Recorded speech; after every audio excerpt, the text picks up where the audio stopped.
And that's something we should have pointed out at the beginning, and maybe we should point out at the beginning by you editing this and say, what is interesting about Little Miss Sunshine, Shame and Monster is they're versus self, and part of the reason they're versus self is that there is a lack of a clear villain, as we will go into.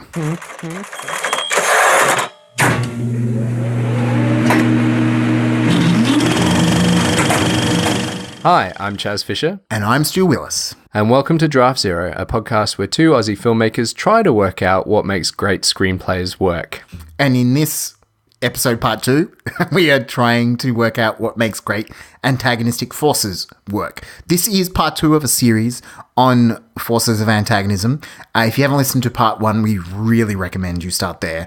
Otherwise, you might get a little bit lost. Mm-hmm. Because we're just going to make references to stuff that you haven't heard. And in this part of an episode, we are going to be talking about self. We're going to talk about where the antagonistic force is the self against, broadly speaking, the protagonist, but it could be the main character, it could be the point of view character, it could be, I don't know. One important distinction I am going to reiterate from last episode is we did distinguish between antagonists as being an obstacle that creates conflict. And I say antagonists, I mean antagonistic forces, and antagonists as a force of change on a protagonist. I am your antagonistic force.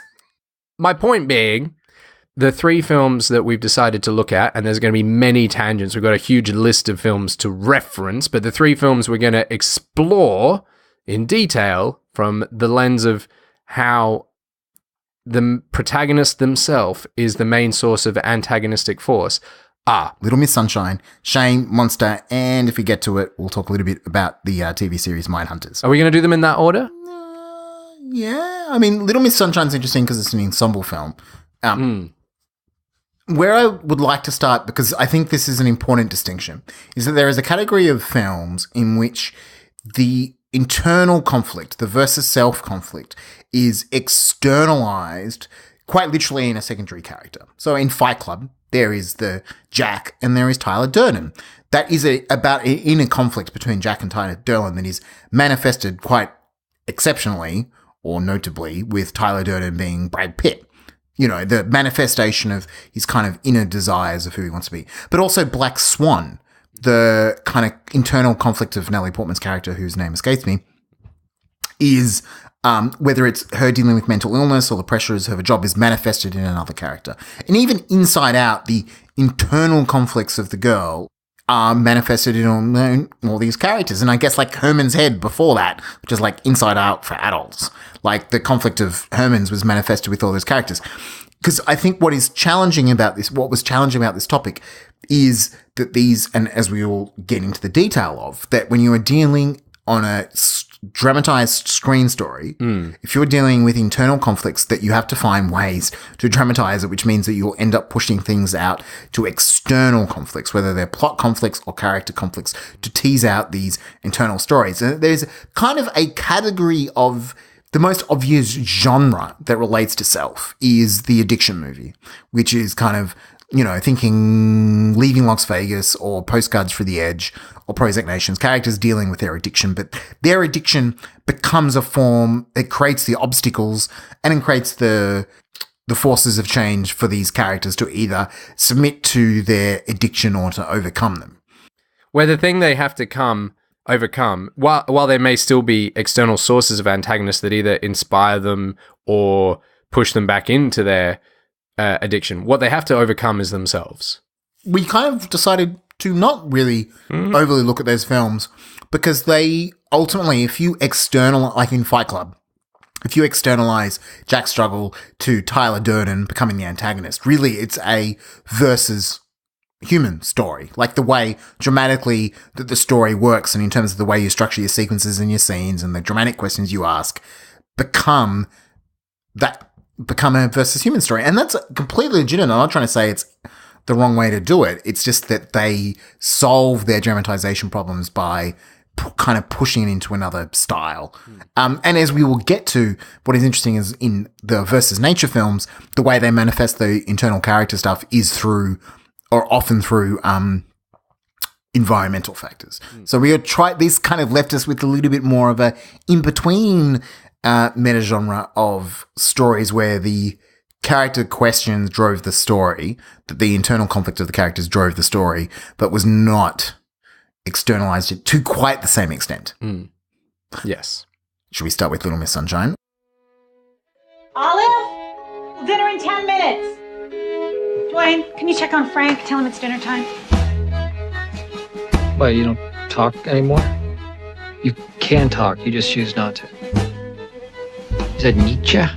You don't speak because of Friedrich Nietzsche. Far out. What's that, chicken? Every night is chicken. Holy God almighty. Is it possible just once we could get something to eat for dinner around here that's not the damn chicken? Hey, Dad. I'm just saying. Dad. There is a messaging on the machine. Something about Little Mrs. Sunshine. Little Miss Sunshine? Yeah. What? Remember when Olive was runner-up in the regional Little Miss Sunshine? That's the girl who won had to forfeit her crown. I don't know why, something about diet pills, but anyway, now she has a place in the state contest in Redondo. I think it's interesting because it's not well, first of all, it's lighter, but it's also not a film that I think most people would think of, because it's an ensemble movie and because it's a comedy, where most of the antagonistic forces are actually sprouting from the protagonist himself. And I say himself deliberately because in the context of this film, it's the Greg Kinnear character. If we're looking... Richard, yeah. If we're looking at protagonist as from the very specific definition of who takes the first action and who drives the plot, it is Richard who makes all the decisions that drive the plot. He gets to choose whether they go to the Little Miss Sunshine pageant. He decides to drive off and visit that publisher, I can't remember his name, played by Bryan Cranston. He famously is the one that decides to kidnap his father's dead body from the hospital and drive off. And finally, he's the one who decides to get up on stage and dance with his daughter. He is in control of the plot. That's not to say that it isn't an ensemble film where every other character has, wonderful journeys and moments. I think possibly Toni Collette is the only character that's his wife is really poorly serviced by the film. But in that film, there's so many obstacles. I mean, wonderfully is the car. The car itself. Yeah. The fact that their car, as they go driving, starts breaking down to the point that they can't actually stop the car. I'll tell you what, these old buses, you don't need the clutch to change from the third to the fourth. You only really need the clutch to go from number one to number two. But as long as you keep parking on a hill and you let it go, and it goes 15, 20 miles per hour, you start it on third, and then you go from third to fourth. What if you're not on a hill? There's no hill. What if there's no hill? What do you... Olive? Dad, I want you in the car first. I know, we know. All right, here we go. Everybody push! All right. Here we go. Push! Yeah. But they do like loops around buildings and things while everyone has to run and get in. And then it's like the movie Speed. It was the VW that couldn't slow down. And then and then the horn breaks, and the horn is constantly going off. To the point where the horn breaking down gets the police, attracts the attention of a highway patrol that pulls them over. How you folks doing? Yeah, we're fine. Just A little trouble with the horn? What? A little trouble with your horn? That pulls them over when they've got the dead body, of his dad in the back of the car. Yeah. I mean, this is an example where the force of antagonism is the VW itself, but that only came into being. That force of antagonism actually flowed from Greg Kinnear's absolute need. Well, it's actually not his need. His want to take his daughter to prove all his theories about, I don't know, winners and losers, life coaching. Yeah, winners and losers. Correct. I mean that's the thing. Like his whole character journey, he's trying to set up a career as a writer and content creator and, motivational speaker around a self-help program, but his 7-step... He's clearly not doing very well himself. Yeah, his 7-step program defines everyone as winners or losers, and in which he is constantly measuring people as winners or losers. And yet, as you say, the irony is he's constantly losing, but he's making all of his decisions based on, would a winner do this or would a loser do this? Within his paradigm. So as much as you say, coming back to what we're talking about in part 1, as much as you can say he's the protagonist of this story, he's also the antagonist, because his journey, by dragging in the rest of his family, forces them to also kind of confront their own issues. But like it's like a magazine subscription. Every character here has a number of issues, or at least. So, as you say, Toni Collette's the only one that is poorly serviced, and that's because she's the only one that kind of doesn't need fixing. She's the only one without a clearly defined wound, or they're almost wounds. They're almost wounds that need to be healed, or character flaws. Yeah. We don't really. It's like, why are you even with this guy? So you've got Steve Carell playing Frank. He's her brother, correct. So he's closest to her. Her character wound is another character who happens to be a man, so let's pay attention to him. And Frank has had a relationship, or he had basically a crush on an undergraduate, graduate students. Let's just call them students. And that backfired, and that student ran off with another professor. And the boy that I was in love with fell in love with another man, Larry Sugarman. Who's Larry Sugarman? Larry Sugarman is perhaps the second most highly regarded Proust scholar in the U.S.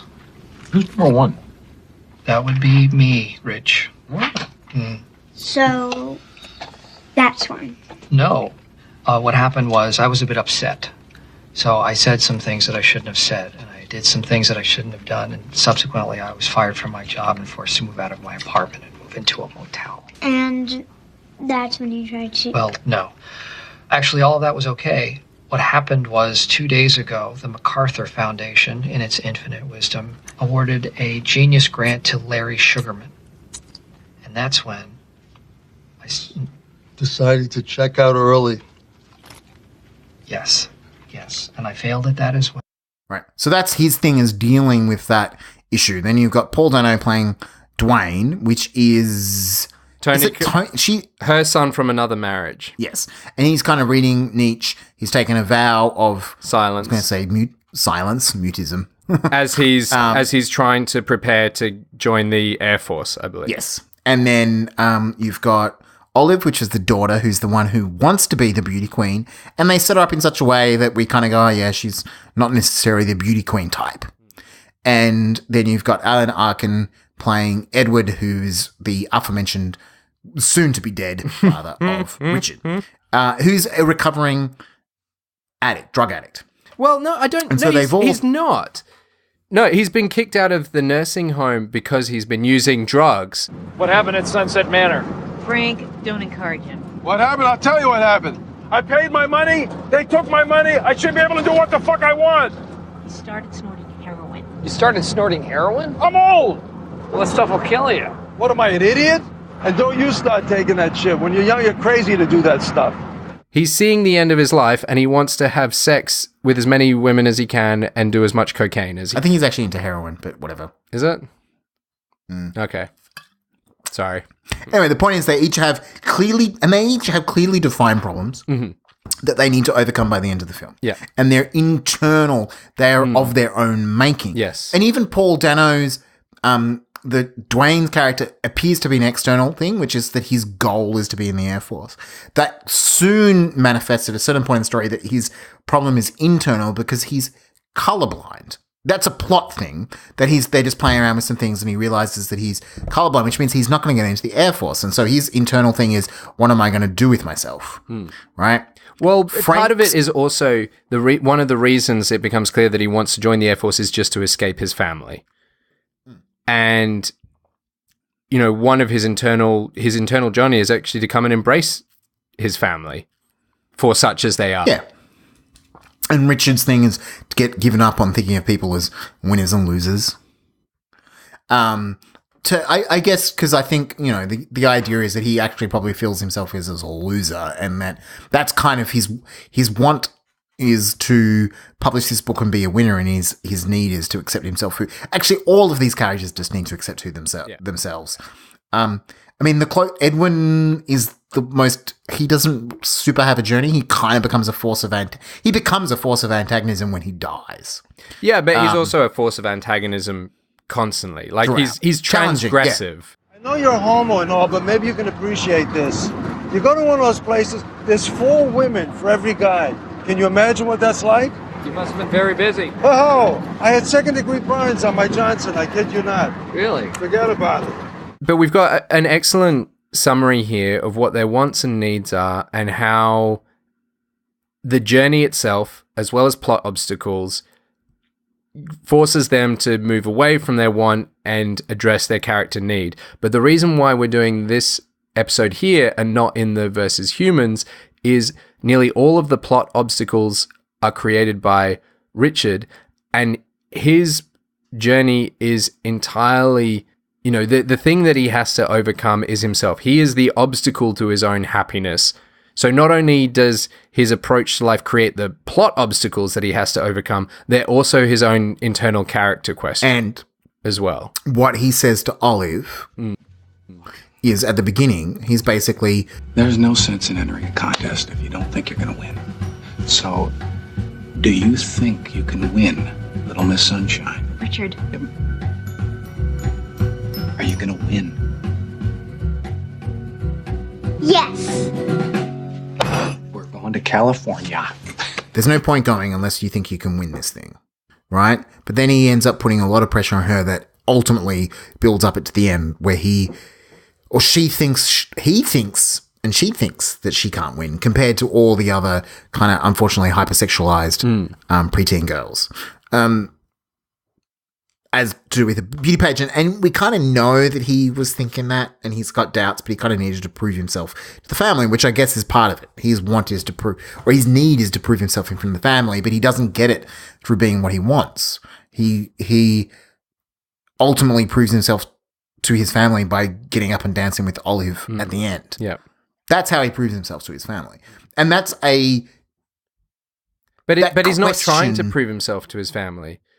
He gives up on winning and losing and measures it by the sheer joy of dancing to Super Freak. Yeah, and that's how he actually succeeds in, you know, it's like the Chinese finger trap, you know, by giving up on trying to impress them. He actually wins them over and wins them all over and makes them comfortable.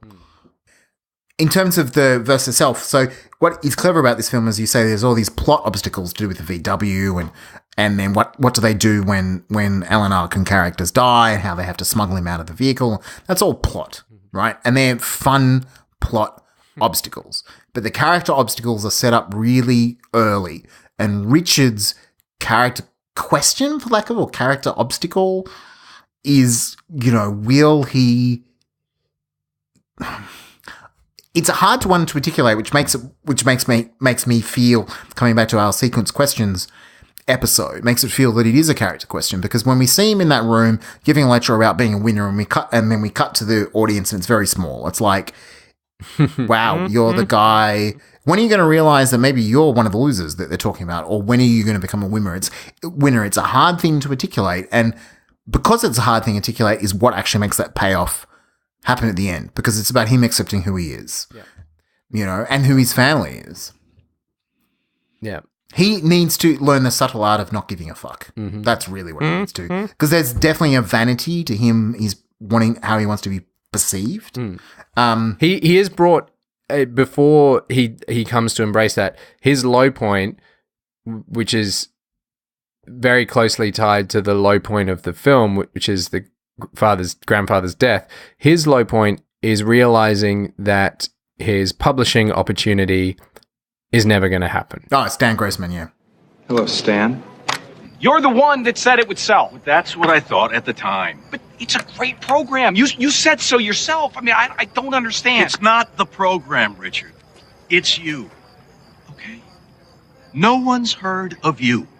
Nobody cares. He is a loser. And so Or as I prefer to think of him as Walter White. Just shared universe. It's just it's Walter White. He's trying to make a deal with Walter White. He briefly thought about getting into publishing.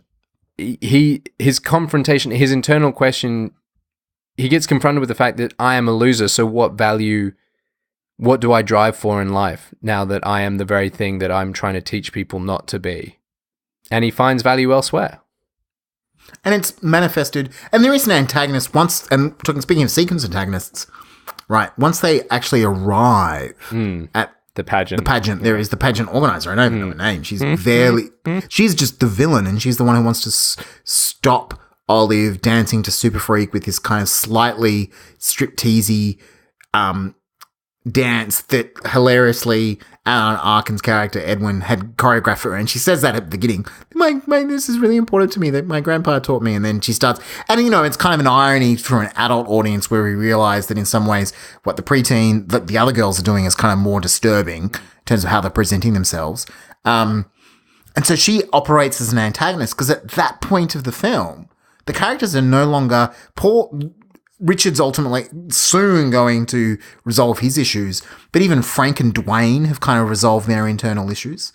Olive doesn't really. I think at that point she just DGAF, and that's kind of her journey, is that she has to realize that her desire to win the beauty pageant ultimately is less important than her wanting to be herself.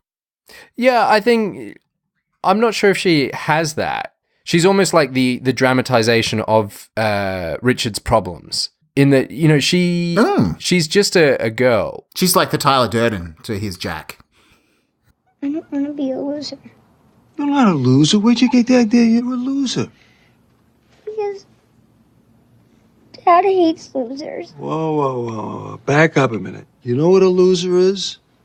A real loser is somebody that's so afraid of not winning, they don't even try. Now, you're trying, right? Yeah. Well, then you're not a loser. We're going to have fun tomorrow, right? Yeah. We can tell them all to go to hell. Talking about key scenes, there's actually a scene where almost the entire plot of the film plays out, which is in a diner in the middle, where she wants to order ice cream.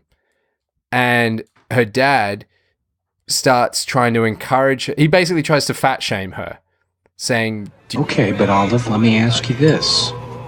Those women in Miss America, are they skinny or are they fat? Honey? They're skinny, I guess. Yeah. Guess they don't eat a lot of ice cream. Okay. Coffee? Here's your ice cream. A la Modi, right? I'll be back with your waffles in a sec. Does anyone want my ice cream? Yeah, I like a little. Dwayne, Frank, Olive's not going to have her ice cream. Yeah, do you mind if I have a little Yeah, bit? let's dig in. That looks really good. Boy, I feel sorry for anybody that doesn't want to enjoy their ice cream so early in the morning. Oh, that looks good. Yeah. You sure you don't want to have some, Olive? Ooh, look how pretty Those that waffles are going to be awful lonely in there. Watch this. Wait! Stop! Don't eat it all.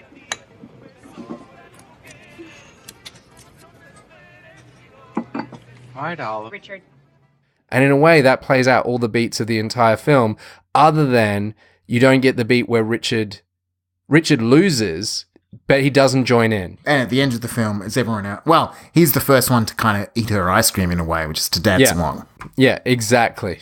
Absolutely. I mean, look, if we haven't made this clear, it's a wonderful movie. But the reason why we chose it is, unlike the next two films, Shame and Monster, it's interesting that we can pinpoint a movie that is an ensemble, almost borderline farce in terms of so many mini plot obstacles in there, but where the primary antagonist to the protagonist is himself. One little final thought that popped into my head is, we did 3 billboards in the previous part, and those characters are all kind of the antagonists to each other, and they're forcing change. In Little Miss Sunshine, in some ways, Richard is the antagonist in that by choosing to take them on this journey, he's forcing them to change. But what is interesting is he is like the character antagonist in that he's forcing the characters to change, but their internal obstacles or whatever they need to overcome, their character wounds for Dwayne and Frank and, maybe Oliver, maybe Edwin is internal. Like they're internal obstacles. So we haven't not clearly articulated, and then maybe the next two examples will help us articulate that, but maybe there can be something that there's an internal obstacle, but an external antagonist. So the force of change is external, but the obstacle itself is internal. Yeah, I mean... Does that make sense? Yeah, absolutely. I think shame actually is that. Maybe we should do shame next, because I think what he needs to overcome, his obstacle is internal. Yeah, and maybe what we're really talking about is obstacles, these antagonistic forces in these broad categories of conflict versus nature versus self versus human versus society is the obstacles. Yeah. Not the forces of change. Yeah, I'm just saying, and we'll get into this in shame. I think you've got a scene you want to talk about, and I've got a scene that I want to talk about, where I think the antagonistic force in my scene is very clearly an inspiration to change. She's not an obstacle to anything. It's other than to his addiction. Speaking of addiction films, we are doing Shame, which is a film about a Michael sex Fassbender's addict. penis. Michael's Fassbender. Just a heads up that Shame is a film that deals with sex addiction, and the film itself is quite sexually explicit. So I've got a feeling our discussion might veer into that territory as well, plus the excerpts themselves. So if you want to skip ahead to the next film, which is Monster, please use the chapter button on your podcast player. You're the man. Your pitch, amazing, amazing. To nailing it. To nailing it. Yes.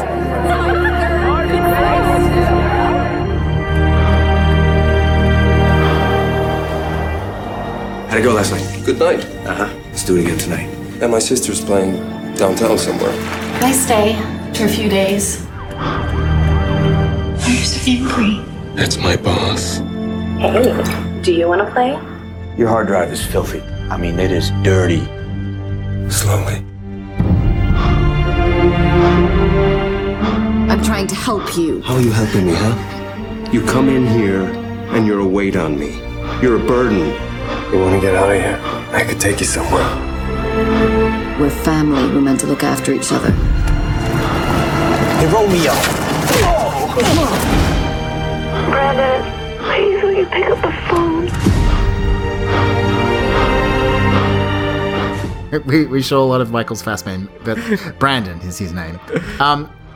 So he lives a life of ritual, and that is clearly set up in the first act, which is that he basically goes out and has sex with prostitutes and masturbates and watches pornography. And it's in the film uses visual storytelling in a great way to set this up. And there's that moment of him on the train where it's an incredibly simply shot film, but where he makes eye contact with the woman. But it's very sensual and very sexual. But that's intercut with the rest of his ritualism, that we see it not as a moment of, not an inciting incident, him seeing this married woman on the train. In fact, because of the way the story is told around it, we get the sense that this is something that he will do every time, that he will see someone that he likes and he will try to hit on them. Him chasing after her is an indication of that, and that we get the sense very early on that he is a slave to his sex addiction. Yeah. I mean, to the point that he's masturbating in the office, and it's clearly affecting his work performance. They've taken his computer. Do you know what's going on with my computer? He took it. Yeah, I know. Someone could have told me. Some kind of virus. The implication at the time being because he's, got pornography and probably installed stuff on it. Or I mean, that is the one, I think, plot question in a very character-driven film. The only kind of plot question is, what are the ramifications of his work computer coming back, no doubt loaded with porn? It's the only kind of sort of hanging knife. I don't know what you call it. Ticking clock. Well, I kind of think the plot. There is a plot question with the arrival of his sister, but it's not. So what? So what? Tell me, articulate the plot question of the arrival of his sister. No, you're right. Because the plot question is close as it. Because there is a question, which is what will her arrival do to his life? But that's an his internal addiction question, really. Yeah, it's not a question that's got a clear, which we talked about in that sequences episode. It's so interesting, we keep on coming back to that, which is one of the idea. One of the key identifiers of a plot question is that it's got a clear, demonstrable, whether it's dramatic or visual or whatever, answer, right? Him having his computer taken because they found stuff on it is got a clear, demonstrable outcome. Yeah. Will he be fired or not? Her arrival, yeah, right? And that's a really useful thing when we come to talk about the specific scenes, because I think the overall plot with him seeing his addiction is ultimately the character question is, will Brandon recognize the destructive? It's not even because the thing is, it's not presented as destructive. That is there at that point. There's no no, it's destructive in the sense that it's affecting his work. So the idea of one of the tells of an addiction is that it becomes a behavior that dominates other behavior. So you give up on other things such as work to give into your addiction. As a introduction to the scene that you want to talk about, I think one of the reasons why it is not seen as overly destructive, it's not painted as a good way, but he seems to be functioning and seems to be relatively happy if isolated. But I think one of the reasons why it comes off that way is twofold. One, they've cast Michael Fassbender. Two, his boss, despite not being, or not that we're aware of being, a sex addict, is a worse representation of toxic masculinity than Brandon the sex addict. So, yeah, I want to speak about that film because this is a very character-driven film in that the questions largely resolve around character, and it feels the plot is the intensity is in terms of character, and Brandon, whether or not Brandon will confront the truth of who he is, but it's not a plot question in terms of will they will they defeat Hans Gruber, which is the example first episode, or will Olive win the beauty pageant? It's kind of a plot question from Little Miss Sunshine. In this, it's more vaguely to do with Brandon recognizing his sex addiction and what he's going to do about it. His sister, after this scene that I want to talk about, his sister arrives, and that becomes the inciting answer, the middle part of the film, and that is kind of where the middle part of the film gets a little bit more plotty, but not so much. It's not really heavy plot stuff. But this scene is plotted to a light degree, and that's because David, Brandon's boss, they're out for drinks. They've had a successful pitch, and Brandon's there, and they're just having a good time because it's been successful. And David sees a group of women sitting at the bar, and is like, "I'm gonna go talk to her." You should go talk. Count me down. Yeah, you should. 5, 4, 3, 2, 1. Boom. 1. $20 says he fucks it up. That is amazing. David goes and talks to this girl, and is constantly failing, he's being a chump. Hi, excuse me. Listen, I don't want to beat around the bush. I think you're absolutely gorgeous. My name's David. Hi, David. Elizabeth? Elizabeth. Nice to It's a meet beautiful you. name. Hi, I'm David. I don't mean to be rude. Hi, how are you? David. Rachel. Nice to meet you. Nice to meet you. Listen, can I buy you a drink? Can I buy you all drinks? I mean, look, he's trying to buy their interest. I can see you're very successful. I think part of the secret to my success is attention to detail. Detail? Yeah. Play the game. What game? Blue or green? I like games. I like this game. Blue. Green. It's green. That's brown. I don't know how you change the color of your eyes like that. How do you do that so quickly? That's amazing. It's a real talent. Detail. Hey, buddy. And he guesses wrongly, and that's just a clear indication that he wasn't paying attention to her, didn't notice her. But it's important that she offers the question, that she is shown as a character, she is got agency in her life. And I think that's good that she's, as much as she's the object of David's desire, that I like the way that they write her as there's the sense that there's something under the surface. But it's important because I think in some ways, and we can have a debate about this, I think in some ways this scene is David as a protagonist choosing to hit on a woman, and the woman being an antagonist. In a romantic comedy, that's how this scene would go. But this isn't a scene about David. This is a scene about Brandon. Well, importantly, And this is a film about Brandon. Brandon is not driving this scene, nor does he have any wants or needs in this scene.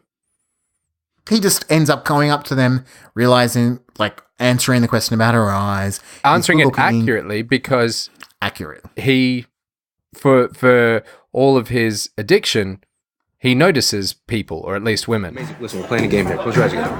You agree? Brown. Fuck off. All right, you. Hey, Lauren, come on, close your eyes. Blue. That's you're just making that up. Good. He's just picking colors randomly. You can have this shot. You know what? Excuse me. We need another. He pays almost too much attention, and we've kind of got that for when he's making eye contact with the woman with the engagement ring. You know, he close-ups on her eyes and her legs, and he's obviously attentive and makes people feel they've got her attention. And it's clear that she likes him in this scene. And then ultimately, David keeps on basically being an average guy, and the women go off. And Brandon puts David in a cab and sends David off. Okay, I'll see you tomorrow. And Brandon's walking along when the woman at the club pulls up in her car and says, "Hey, do you want a lift?" Hey. Want to ride? Sure. And eventually they have sex. Not on a quiet street against a wall. And it's interesting to me because you could in some way say Brandon's kind of the antagonist in this scene, but I think he's actually more of a, like, he is to David, but so is the woman. I don't think Brandon's the protagonist in the scene at all. Yeah, absolutely not. David is making the foist. It's David who's made the first choice, which is to go and speak to these women. Sorry, can you say that again? Was that the foist choice? Foist choice. David makes the first choice, which is to go and talk to these women. Mm-hmm. Brandon comes along as like a supporting character. It is the woman that is challenging David constantly. And he is trying to stand up to her challenges or her shit tests, if you want to use that kind of that language. And he fails. And Brandon is ultimately the one who gets to sleep with her. But he's almost a point of view character. Yeah, absolutely. She's interested in him, but he doesn't take much action. And so in a film that's about character, it feels like this has got movement because it's not that there is no protagonist. It's that the protagonist in this scene is not our main character. And in fact, the antagonist is not our main character at all. He's an observer. Yeah. And that is repeated, importantly. So Sissy, his sister, turns up in his house.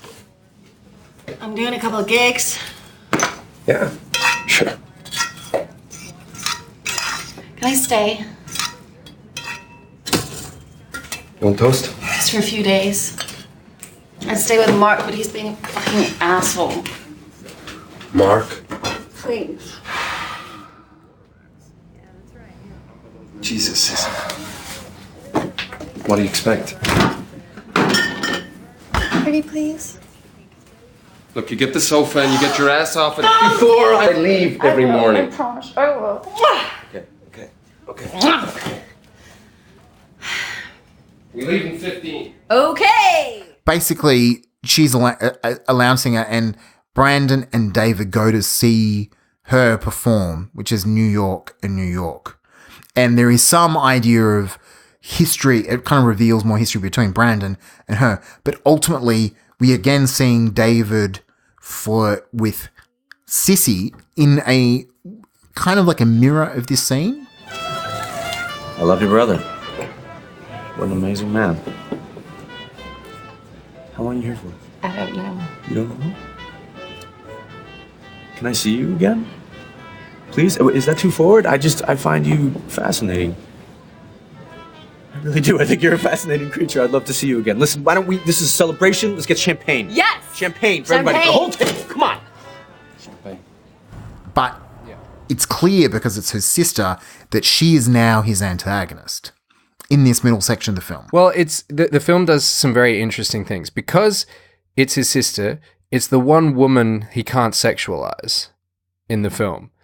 And interestingly, the very first time we meet her, he walks in on her in the shower, naked. Yes. You know, she's very comfortable being naked around him, and he is not, I guess.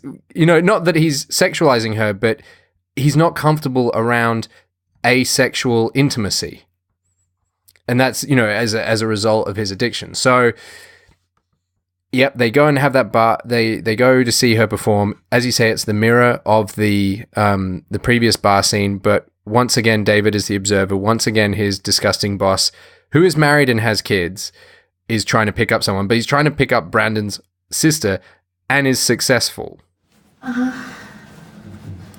And upon hearing them have sex in Brandon's own bed, he goes out for a run, and that is the motivation for the scene that I want to talk about in this film. And it's not actually a scene, it's a sequence. It's a couple of scenes. But I think there's comments that there's moments when Sissy challenges Brandon and Brandon's life. She is an antagonist, but she's not a plot obstacle. Oh, yeah, very much. She's a plot obstacle insofar as that she's in his apartment and he wants to get the fucking rid of her. That's closest, but it's not like she's locking the door on him or anything like that. But she is an antagonist in that she reflects back to him the truth of who he is. I make you angry all the time, and I don't know why. No. You trap me. You force me into a corner, and you trap me. I've got nowhere else to go. I mean, what sort of fucking shit is that? You're my brother. So what? So they found a way to kind of externalize his internal dilemmas, but only by her talking to him about it. Well, absolutely. This scene is further ahead of where I want to talk about, but the clear view that she's a plot obstacle to him, and a character obstacle as well, is when she comes home, walks in on him masturbating in his bedroom. Are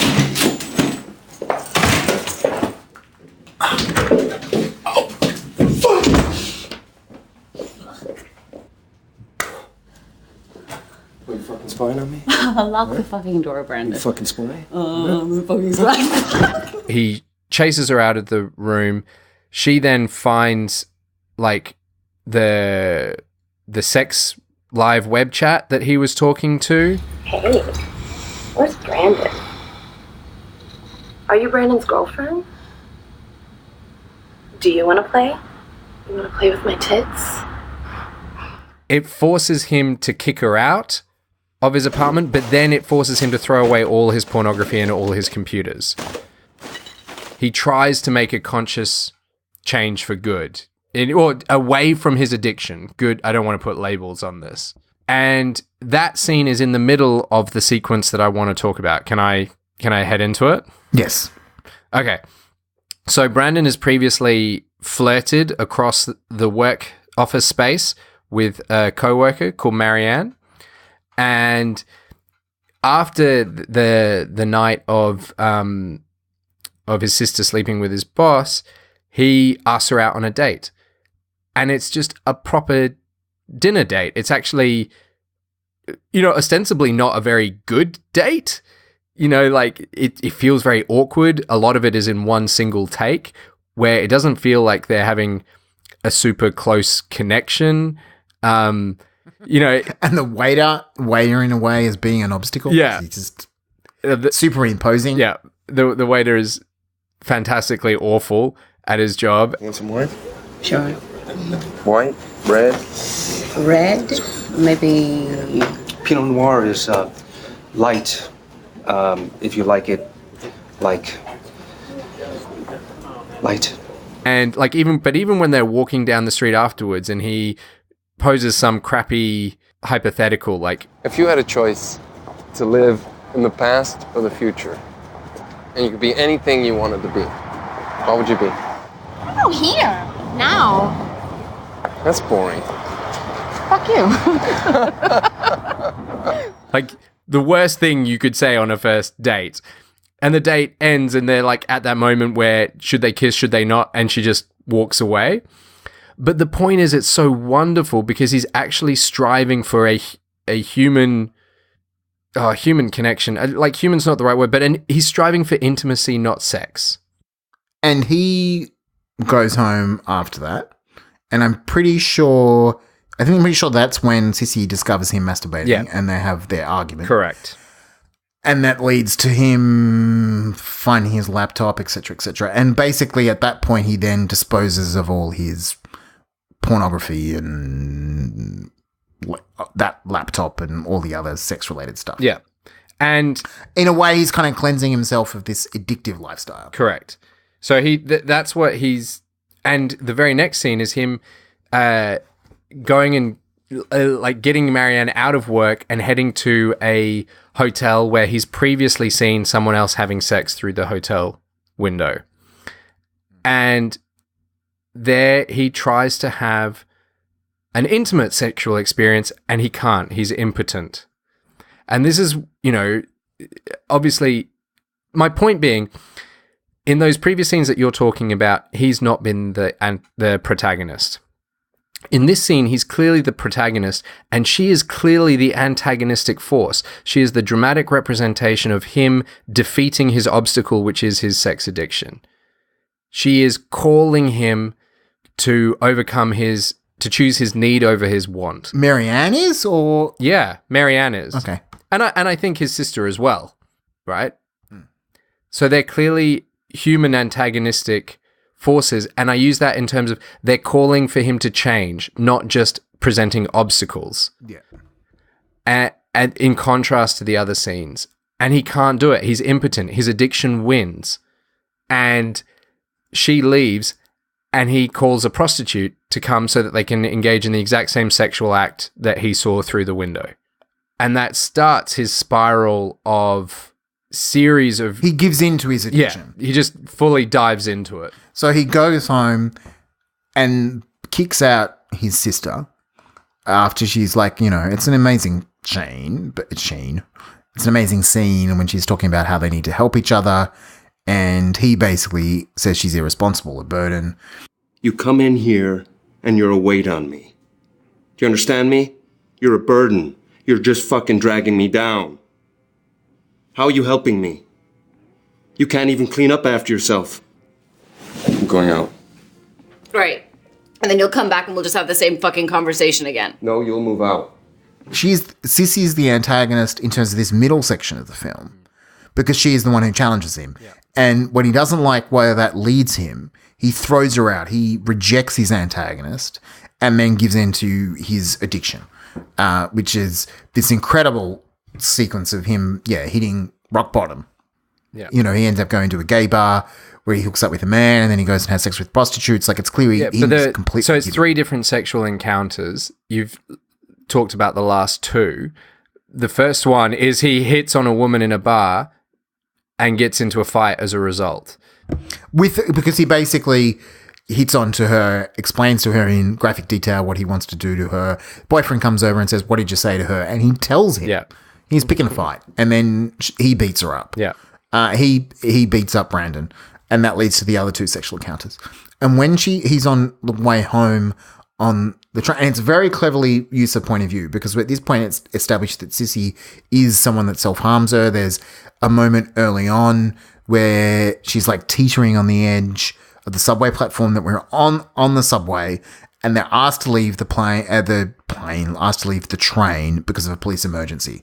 He tries to call Sissy, she does not answer. So once his attention moves from his sexual needs to concern for his sister. And we wonder if it was her that committed suicide on the train tracks. And ultimately he finds her in the bathroom of his flat covered in blood. She's slashed her wrists. So, here is a clear movie where whatever plot obstacles are created by his addiction and his need as a character is to get over that addiction that is creating what few plot obstacles there are. I mean, the fact is his computer comes back full of porn and they say, "Oh, it was filthy. Some hacker must have got into it," or something like that. No, it was intern. Okay. I think they blame him. David suggested it was his intern. Your hard drive is filthy, all right? We got your computer back. I mean, it is dirty. You think it was your intern? On my hard drive? Yeah, someone's fucking with your account, man.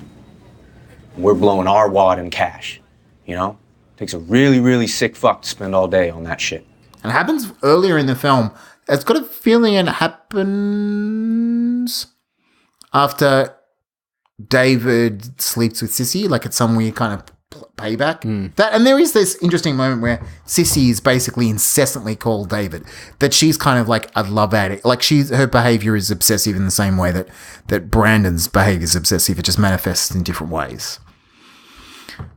The final, and interestingly, this is a binary choice, and it's a hero's choice straight out of like an action movie, is that Brandon is sitting in the subway train and we notice the woman from the beginning of the film wearing the engagement ring or the married, whether she's married now.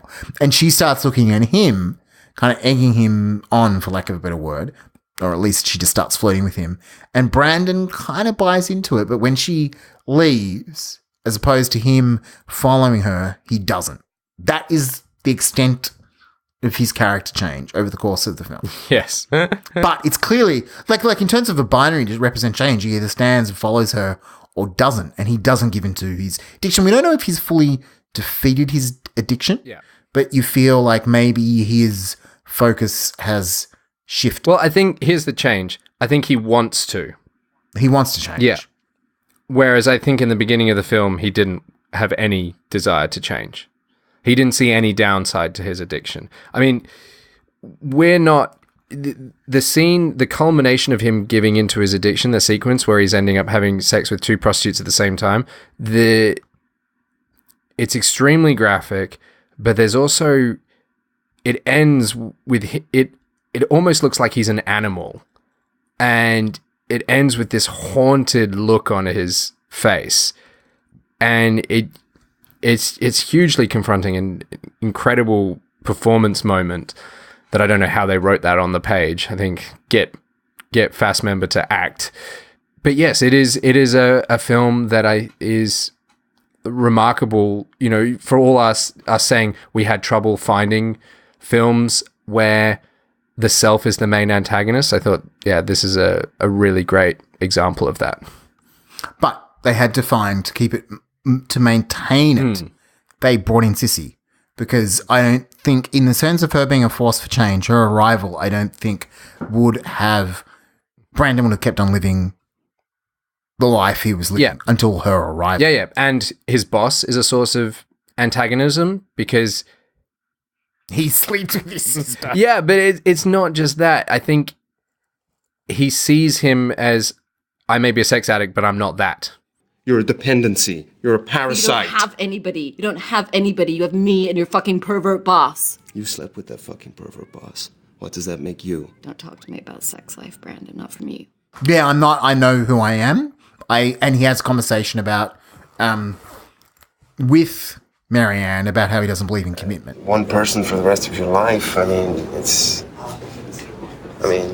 come to restaurants, you see couples sitting together and they don't even speak to one another. They don't have anything to say. They don't have anything. They probably don't have to speak because they're connected.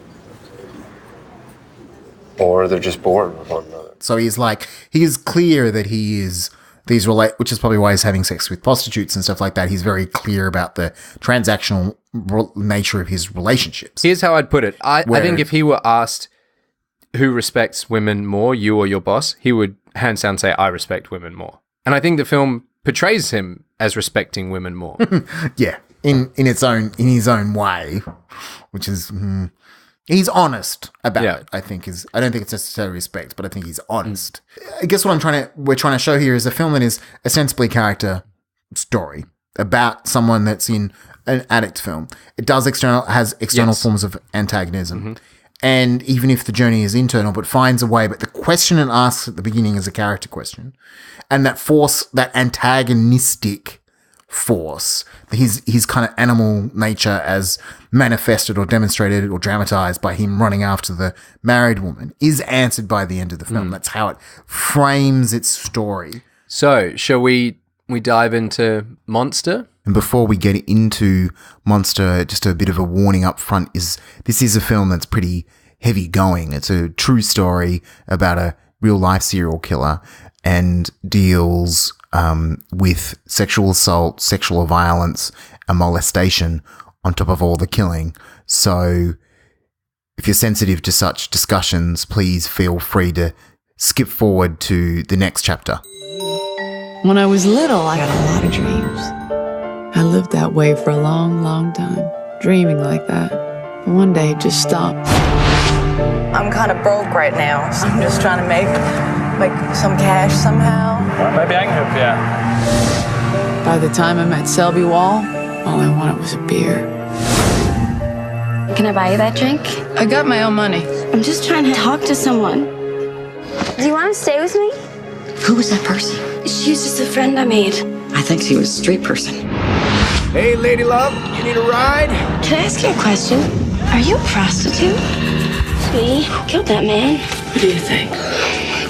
You're never gonna understand it, so you gotta trust me. I got it under control, man. She's all screwed up. I was raped and Peter was gonna get killed. You can't kill people. Says who?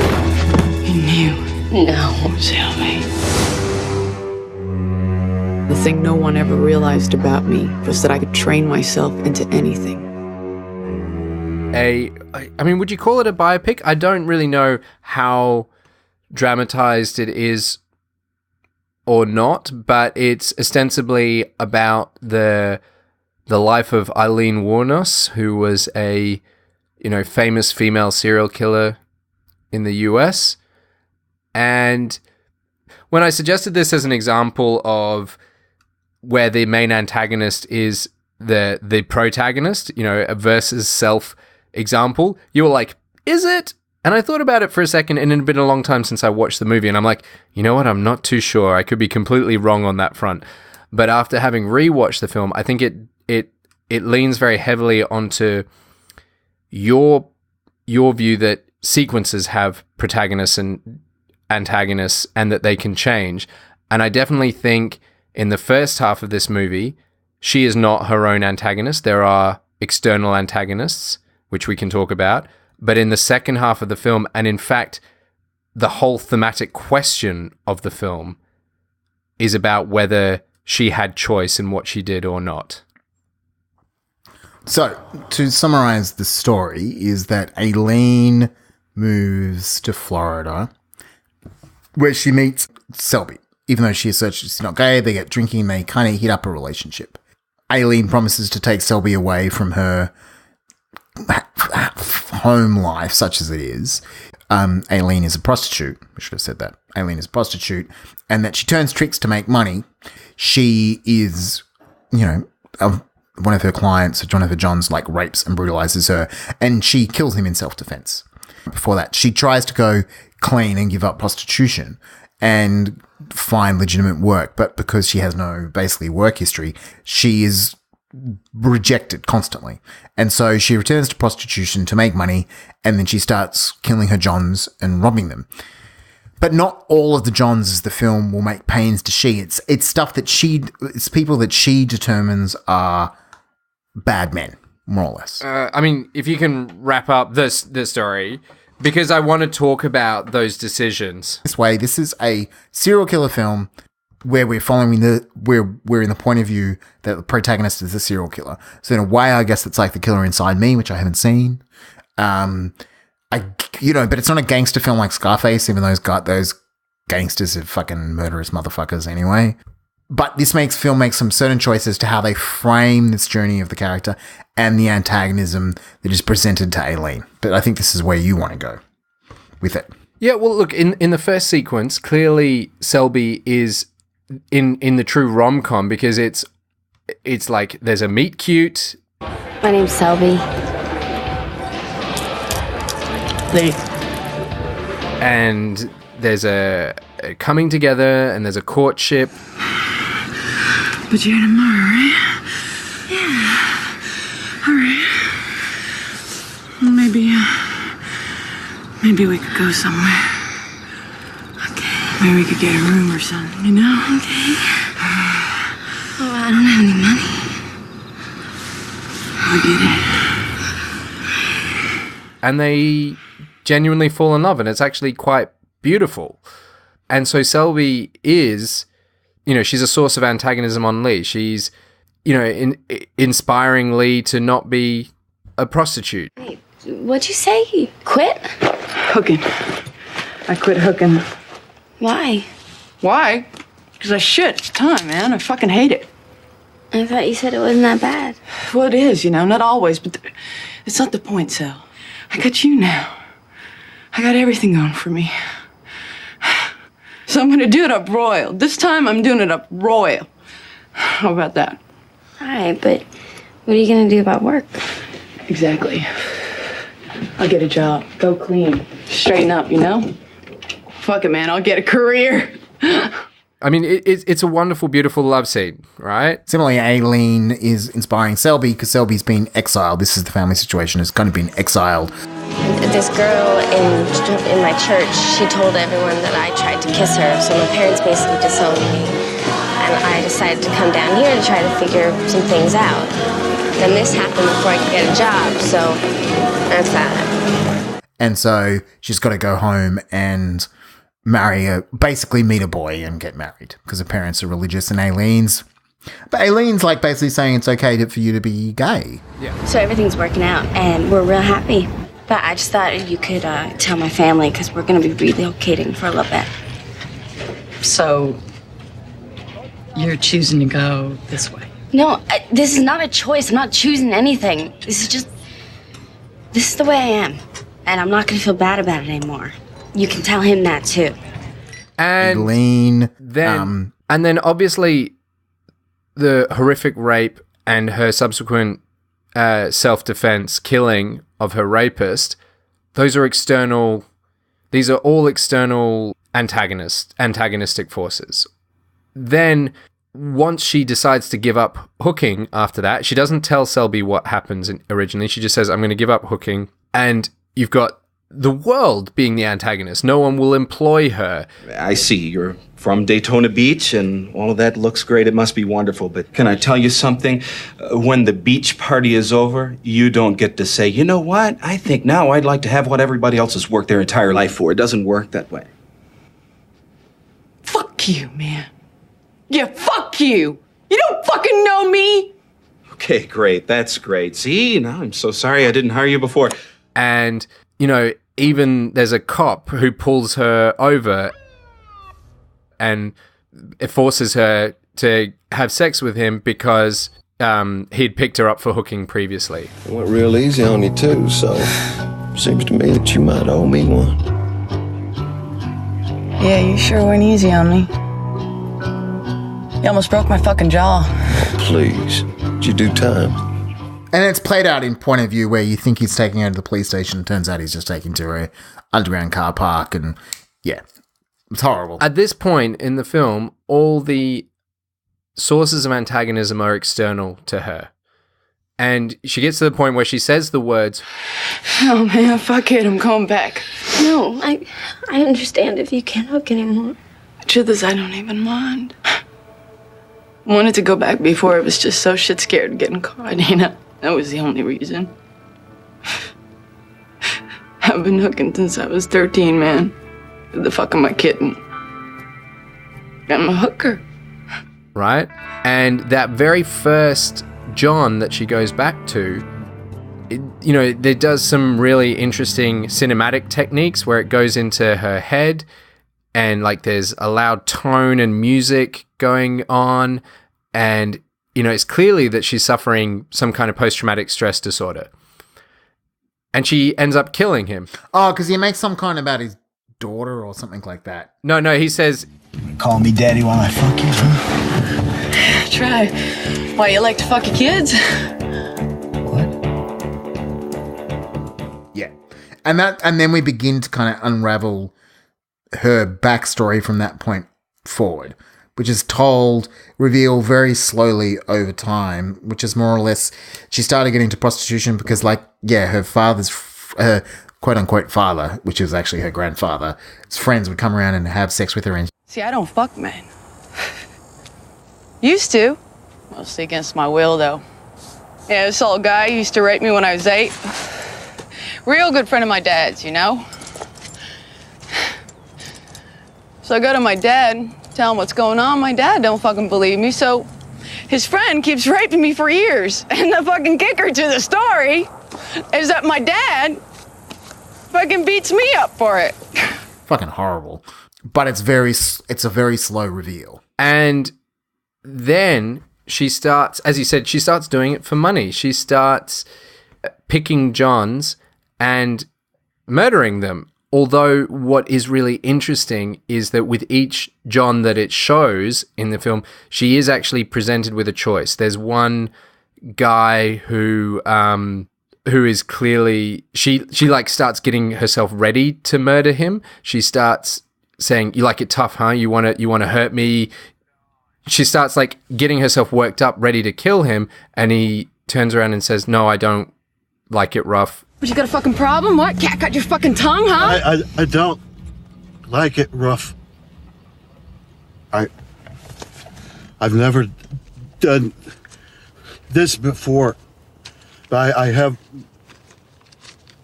And she feels sorry for him, and I think just jerks him off and takes his money.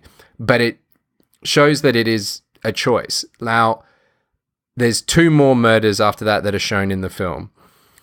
One is of a former police officer who she finds out after killing him that he was sleeping with prostitutes because his wife was in a wheelchair, I believe. Anyway. Mm-hmm.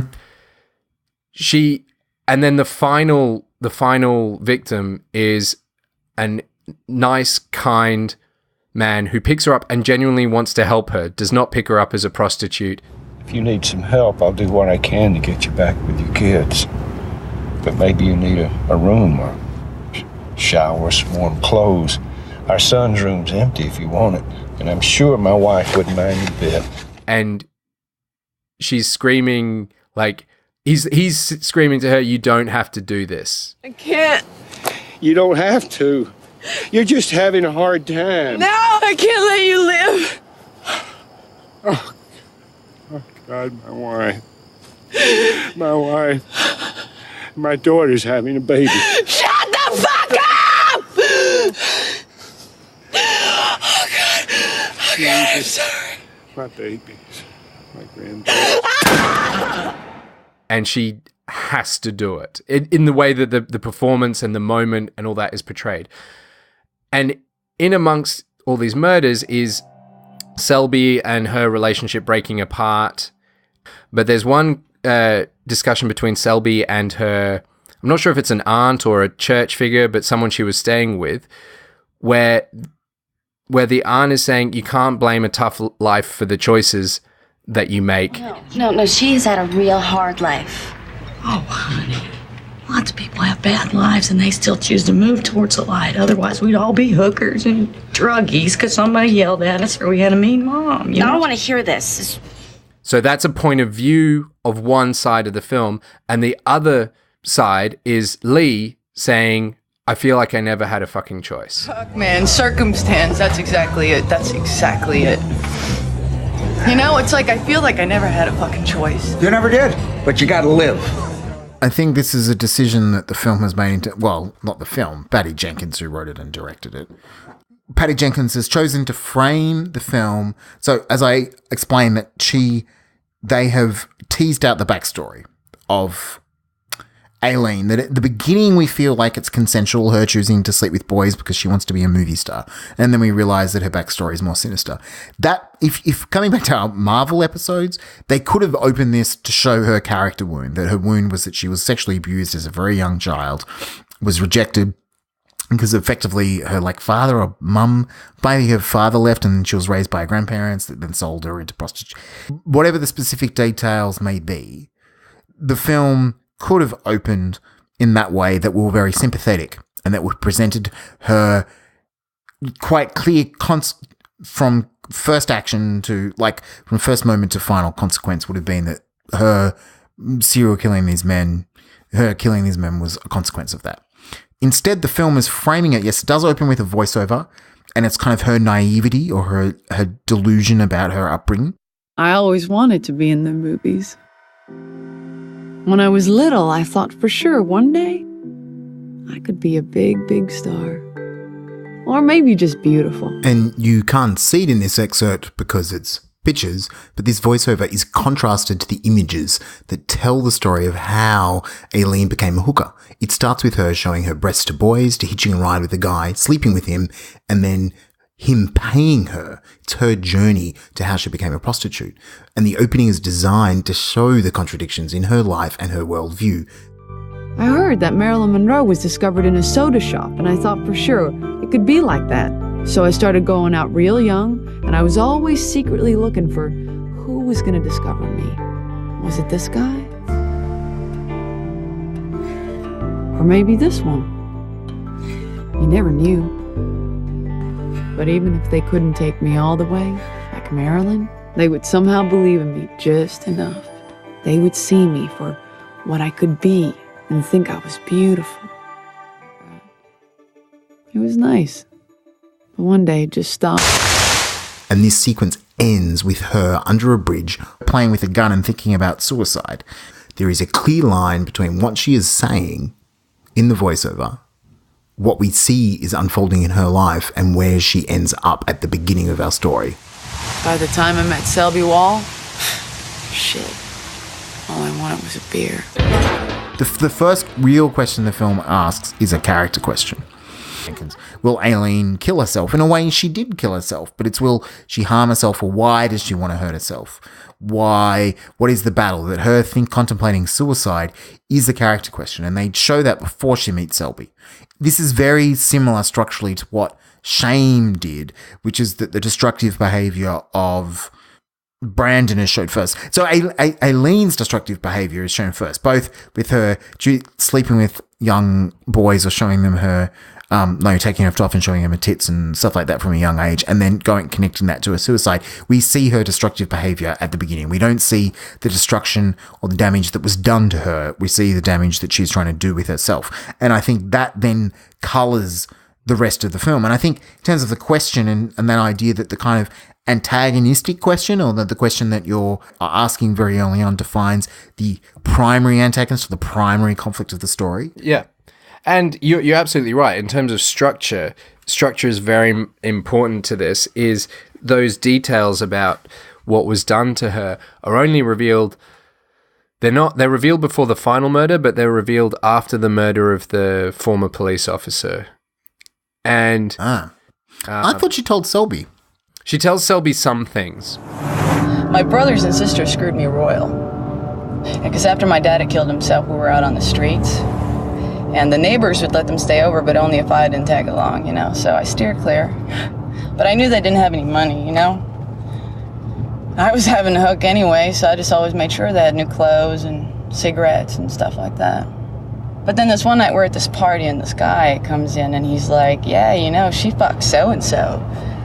And they're all embarrassed. They're fucking standing in the corner all... So they threw me out in the snow. Screaming out, I'm a whore, and they're so embarrassed and they hate me and all that. So that was it. I just took off, never went back. That's really sad. Your own family doing that too. Yeah, but that's how people are, Selby. Yeah, I know. Fuck them. Who needs them? But not about the childhood sexual abuse. She says, I've had a tough life, and it's hinted at. By doing that, the film is very deliberately not positing her as a victim at the effect of her past, but as someone with agency and choice. And several of those murders are very much I think the first one, when she comes back, the as I said, the sound and the performance. It's PTSD. It's not a choice, but some of the other ones are a choice. The fact that they've shown her letting one of them go shows that it's a choice. The fact that the last murder victim is screaming, "You don't have to do this," and she's crying as she does it, and the fact that you've had two conversations before this outside of the murders where they're discussing, are you at the effect of your upbringing, or do you have choice, to me means it's, the entire back half of the movie, she is her own source of conflict. Yeah. She is the obstacle that needs to be overcome, and the obstacle that Selby needs to overcome. And each of the... Yes. She is the obstacle. And each of the victims are antagonists in a sense that they challenge her preconceptions. They may challenge it too late. So she killed, and the detective is very kind and gentle compared to some of the others, the ex-police officer, but he has a weapon he didn't tell her about, and he won't explain it to her for reasons that become clear afterwards. Oh man, this is good right here. Well, the car was good. Not when there's a fucking gun in it. So, lots of people have guns. So each of those victims actually challenges her and are a form of antagonist within that scene, right? Yeah. And they create a conflict that is resolved by killing them or not. In most cases, she kills them, except for the guy that she let go. But he didn't. It's not like she let him run into the woods. It's that she gave him a very quick hand job, and that was it. And so this is interesting because, I guess what we're trying to drive at is, as much as there's these primary conflicts, whether it's versus other people, versus humans, or versus self, or as we'll get into, versus nature. The primary conflicts for me are defined by the larger structure, the outside and the inside of the film. In this case, the outside of the film is this kind of dilemma of her accepting who she is, and in this case, it's got a court case. Shame is a similar kind of thing as that journey of him coming to terms with his addiction. Whatever Greg Richards' character in Little Miss Sunshine. That's kind of the outside of the film, and the inside kind of antagonistic forces are different. But they do kind of challenge, what they're challenging is different. In each, the obstacle she needs to overcome is, as you say, internal. And I guess compared to the other films that we did in the previous part, obstacles that need to overcome are internal, but they're not the creation of, this is where it gets complicated, right? Like, could you say that the Frances Dorman character in Three Billboards is versus self? Maybe. I guess she doesn't create her own conflict. But she does. She erects the signs. Yeah. She chooses to pick a fight. She's choosing to pick a fight. Yeah. I think early on, the antagonist, the way that that film is structured, presents Willoughby early on and Dixon as her antagonists, right? And that they're external to her. But that in that episode, I referenced that scene where she's by herself in bed, lying in bed, and she's like talking to herself about what she should do, and she chooses violence. In that moment, she is her own antagonist. She is the obstacle to the change to her need. Yeah. And I guess in Monster as well, like Selby, it's like a romantic comedy because in the end, they are almost like La La Land. Selby is, in a way, because Selby basically calls Aileen for the final time, and basically there's a tell. She lets slip that she's fishing for something incriminating, and Aileen realizes this. So Aileen more or less dives on the hand grenade. Makes it clear that Selby was the only person, that Selby was not responsible at all and had no idea what's going on, which we as the audience know is untrue. And Aileen knows what's happening in that conversation. She knows she's being recorded. She knows she's asking Selby what's going on. Selby, what are you talking about? I'm talking about when we crashed the red car. Why are you saying that? Because I'm freaking out. They know, Lee.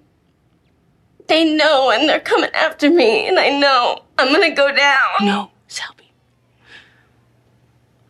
I wouldn't do that. You know I would never do that, okay? She knows that they don't have a case against her. Don't worry about that, Sel. That's just some mistaken identity or something, you know? They've got nothing. So let's just talk about us, you know?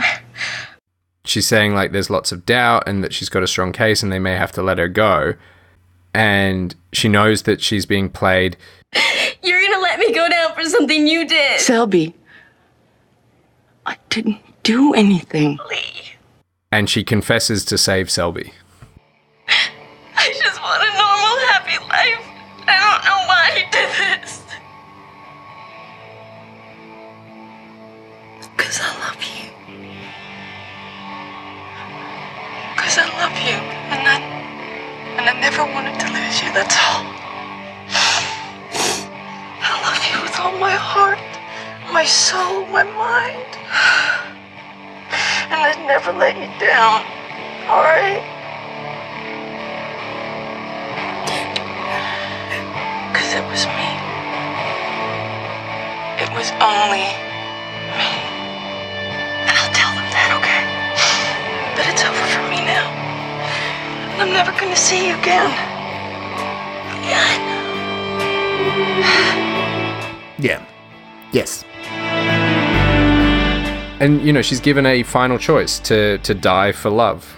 So it's interesting because it doesn't feel like as clear a case of versus self like Shane, which is what I guess why makes it's a rich film. It's just that to me the framing conflict is an internal one, as kind of embodied by the choice to show her with the gun. I mean, we've got it's interesting the films that we've got on this list, because like The Lion King is on here because The Lion King is essentially a retelling of Hamlet but with a happier ending, and the reason the whole middle act of the film is Simba choosing not to go back to confront his past. It is entirely an internal.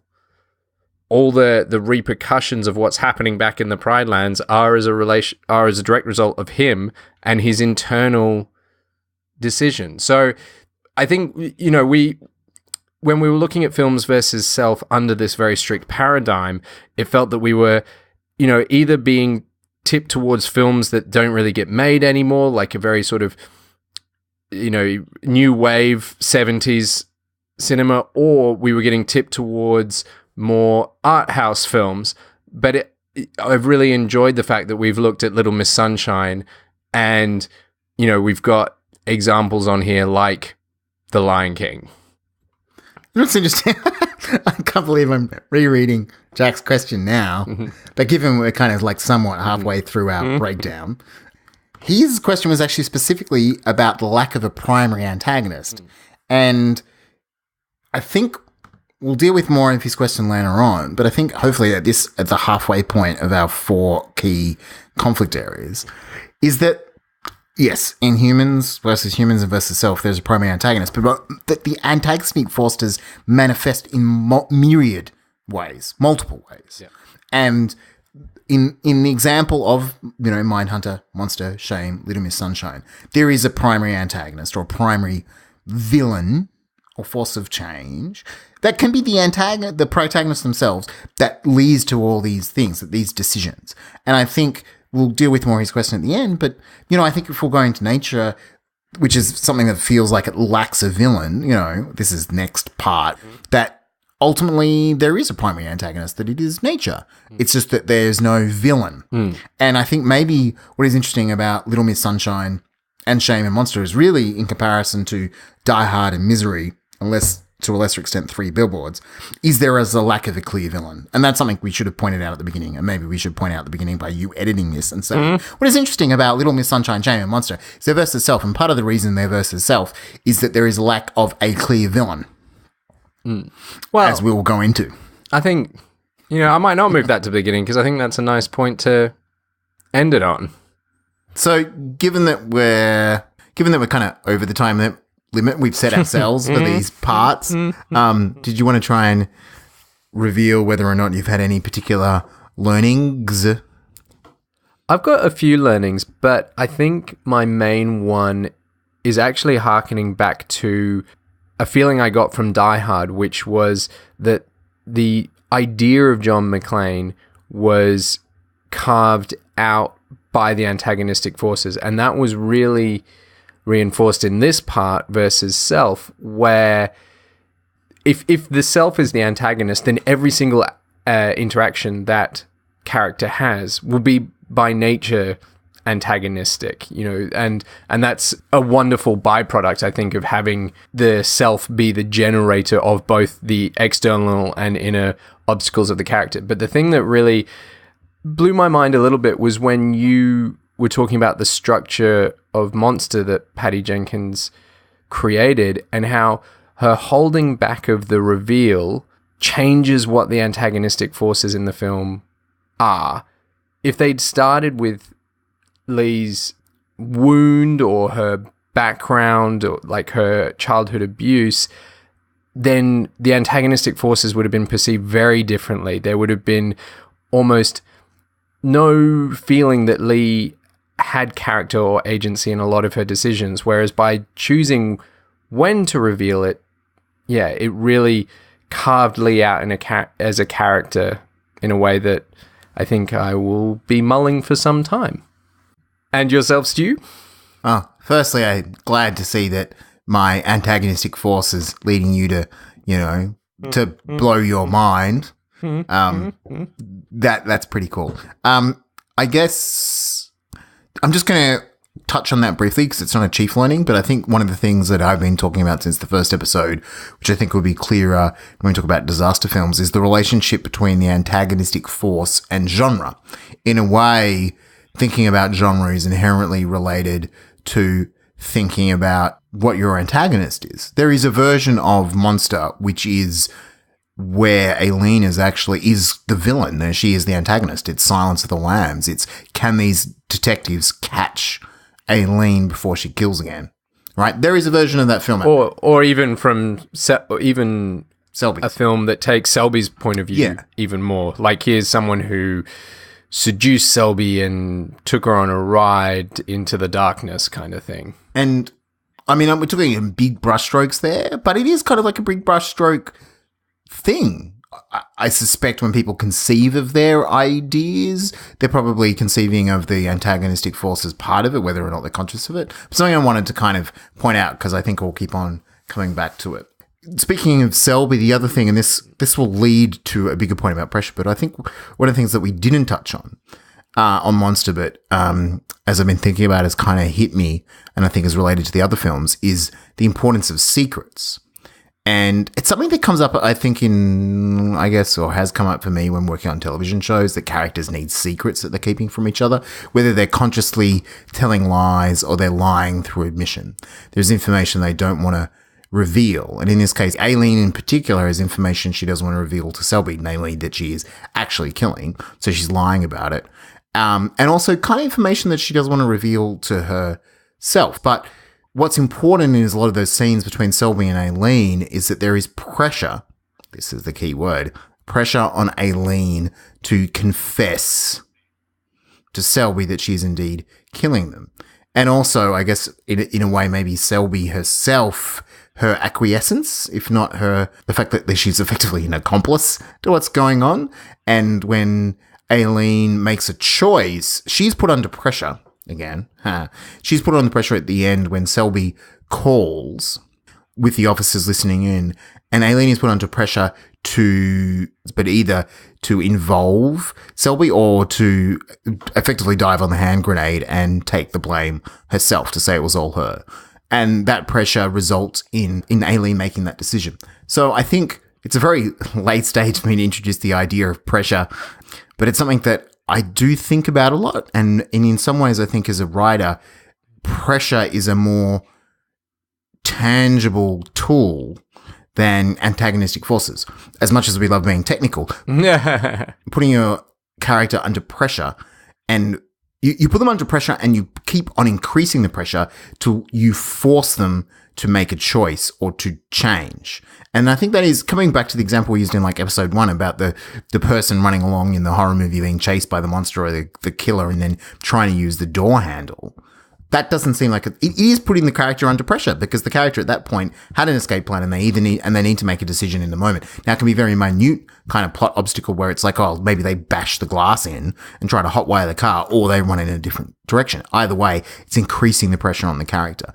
And I think lies in particular are something that you can probably do in most dramas, that characters withhold information from each other. So you write scenes in which they're under pressure to tell the truth or to confront their own lie. And I think that is true in Shame as well. He is lying to himself, and he certainly is lying to other people about the porn and everything, and he's under pressure. And the film finds ways to just increasing the pressure on him, even though it's less specifically goal-related. And I think, Little Miss Sunshine, I mean, I guess it's a series of escalation, isn't it? Yeah, and they're each putting pressure on each other. I mean, to me, I think in future episodes, we're going to find clearer examples of what you mean by pressure. For the moment, I'm going to stick with antagonistic forces, and I'll see if you convert me. Well, it's more, I guess pressure is a sequential, it's a process.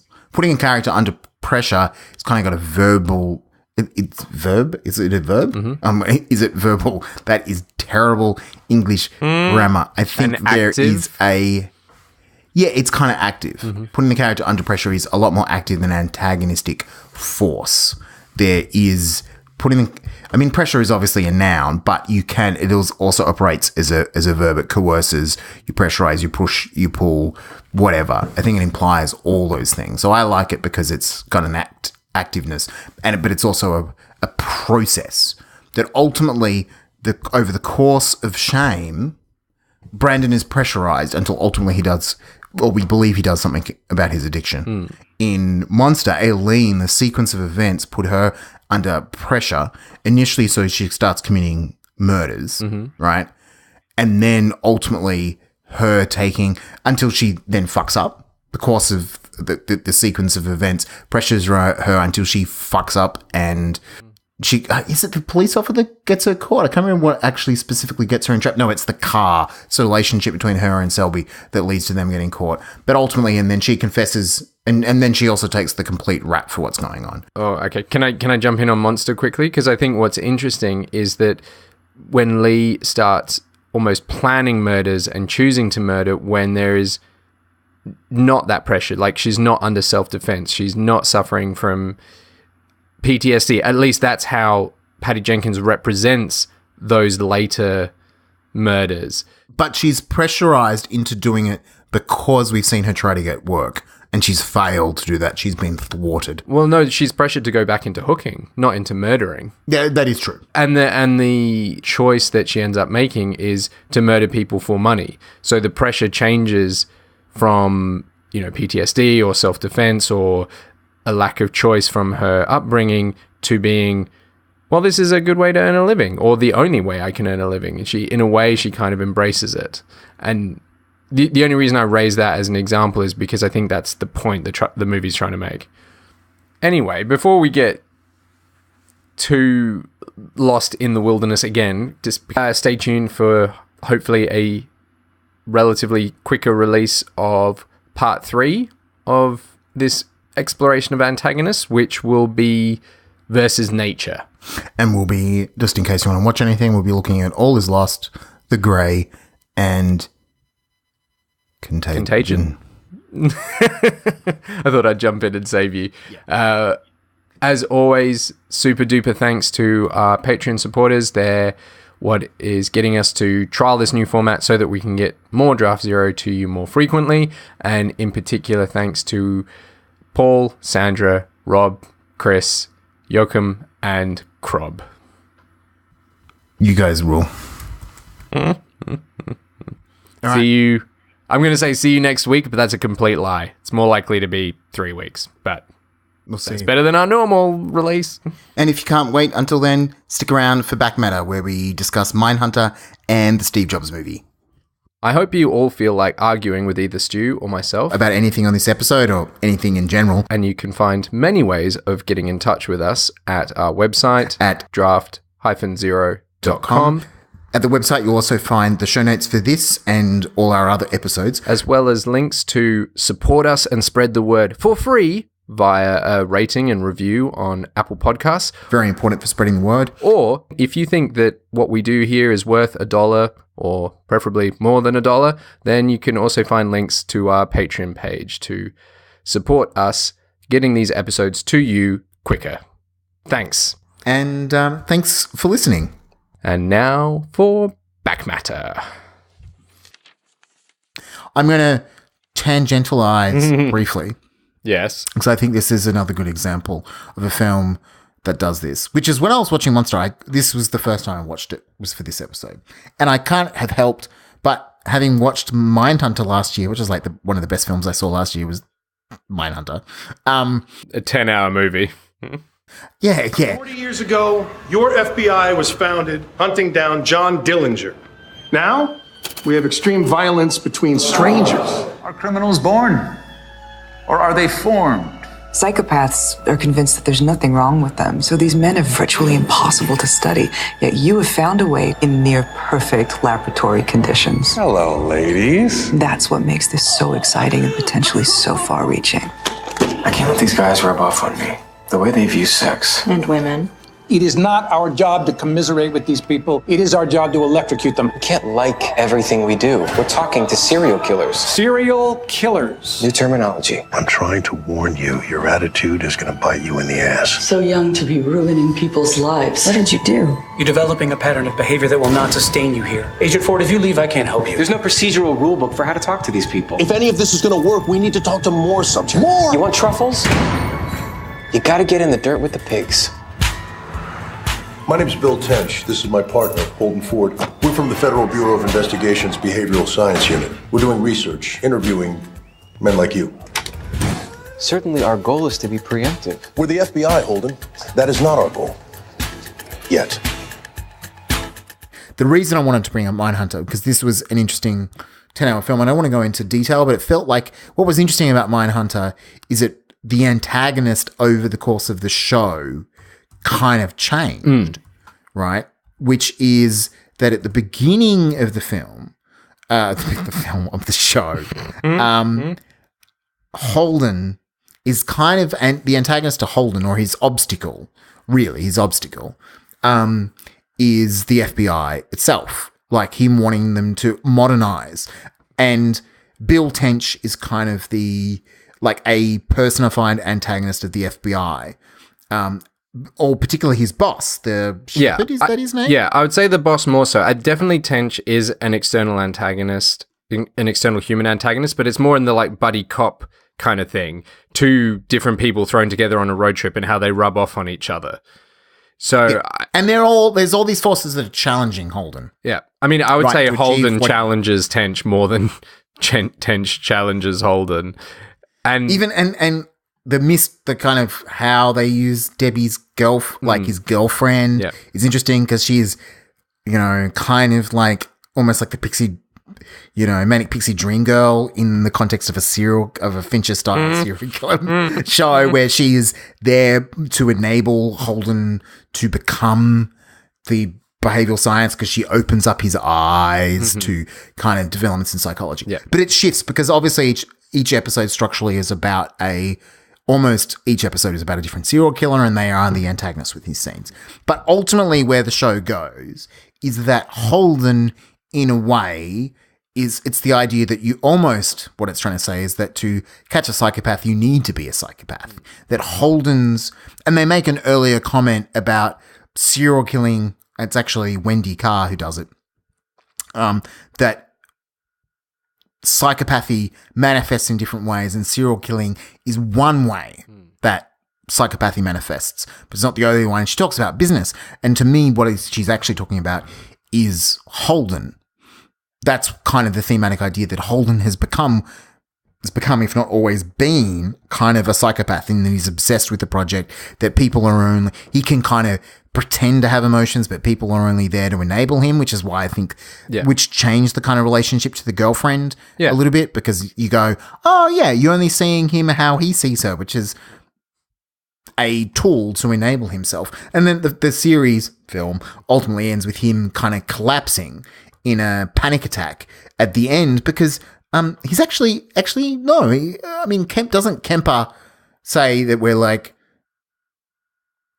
Doesn't Kemper more or less say we are the same? He does the whole you and me. He does the you and me we're the same. Yeah, the Belloc. Yeah, right.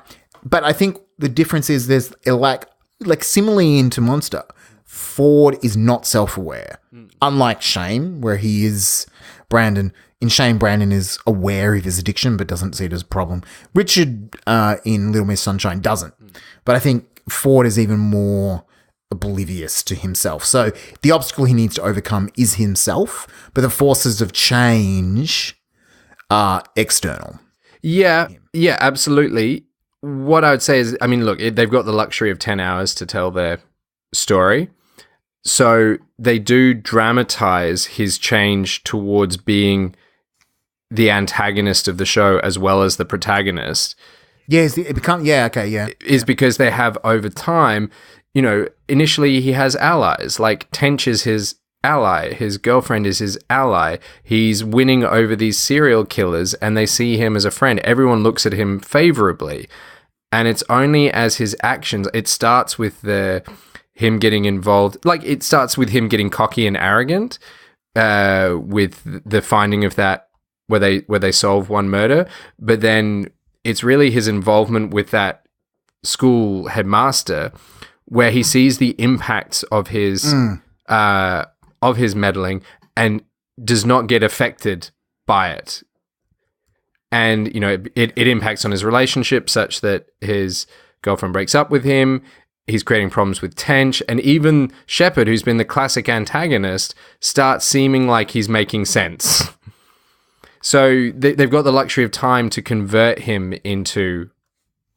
So for those who haven't seen it and are happy to be spoiled, in Mindhunter, there's basically a teacher whose behavior with children is very questionable at best. And he becomes involved, Ford becomes involved with the school, with this principal, Wade, and he basically advises the school to drop him because he considers him a threat to the kids, that this inappropriate pinching could lead to something else. Tickling. And he ends up being fired, and then the wife of this guy comes around and says it was, you know, harmless. How dare you? And yeah, he's completely unapologetic by it. And you later see you see the headmaster later, like, drunk and wandering the streets. The principal. Yes. Sorry. Headmaster, such a British term. So he gets more and more arrogant. He promotes. They redact the transcript. There's all those things where he becomes more and more the villain. I don't want to just use the word antagonist. He becomes more and more the villain to the other characters. But ultimately, he's undermining himself. He's undermining his own purpose. And it's his lack of... Basically, the audience is given an insight into his personality that he does not see. So he starts becoming the obstacles to his own journey.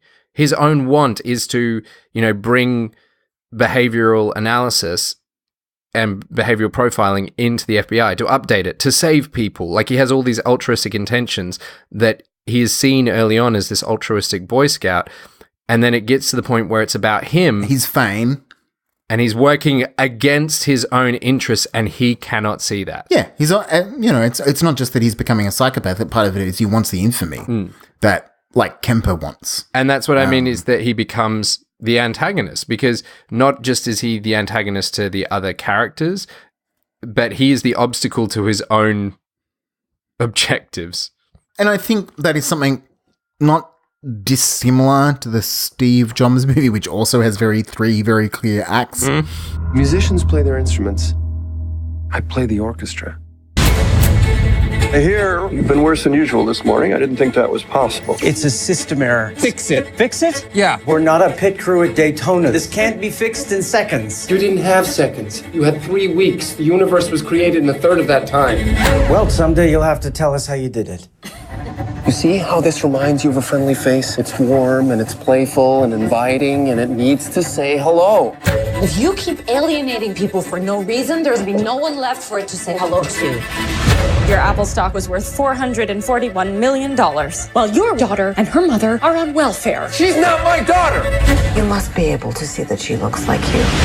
You're issuing contradictory instructions. You're insubordinate. You make people miserable. Even if that were true, doesn't sound that diabolical to me.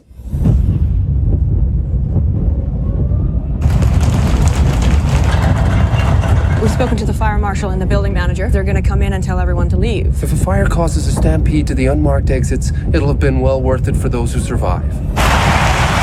Make everything all right with Lisa. Fix it.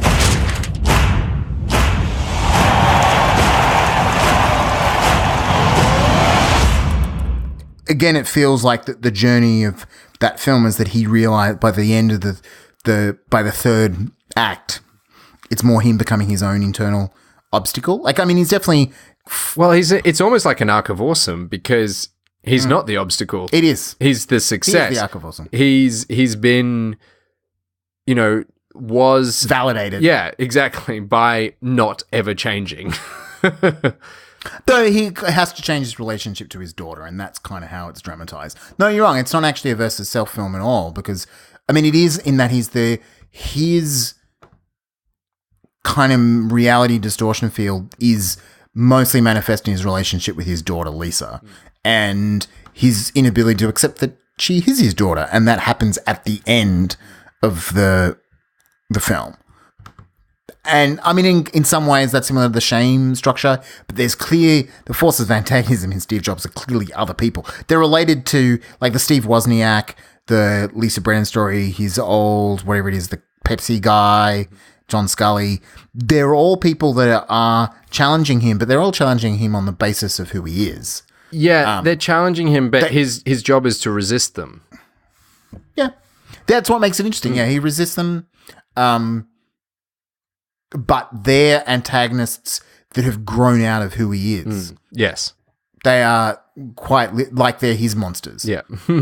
Or his ghosts, really. Like, this is Steve Jobs in a way as kind of like a Christmas Carol, you know, ghosts of history past. I mean, I actually wonder if there is an analysis in that history past is like the Steve Wozniak, history present is probably, no, actually Lisa would probably be history past. Steve Wozniak, history I don't know. It is very similar in that structure, that there's these ghosts of his past visiting him. And though the forces of antagonism grow from him, and I don't even know what you say what his flaw is. I don't know. Like, he's just arrogance. But the thing is, he was right. Like, well, it's a lack of relation to other people, I think. Or actually, no, I think we could probably find the quote. Ultimately, it's the idea that you can be a genius and you don't have to be an asshole. You know, when people used to ask me what the difference was between me and Steve Jobs, I would say Steve was the big picture guy and I liked a solid workbench. When people ask me what the difference is now, I say Steve's an asshole. Your products are better than you are, brother. That's the idea, brother. And knowing that, that's the difference. It's not binary. You can be decent and gifted at the same time. That's the Steve Jobs thing, is he correlated being, if I'm smart, I'm an asshole to people, they will perform, therefore being an asshole is good. And that's kind of like the bad lesson that people took from Steve Jobs, as opposed to all what he had to say about design and all those things. Is that what the movie Steve Jobs was saying? Yeah, I'd have to watch it again. But I think that is possibly in the third act. You get the feeling that he's a lot nicer to the people around him, that he's a lot less arrogant. You know what Lisa stood for? What? The computer, the Lisa. You know what it stood for? I'm sorry I said that about the iMac. It's not what I really think. Behind my back at the office. You know what it stood for? Local integrated system architecture. I was 5. Why couldn't you just lie? I did. Of course it was named after you. Local integrated system architecture doesn't even mean anything. Why'd you say it wasn't all those years? I honestly don't know. Why'd you say you aren't my father? I'm poorly made.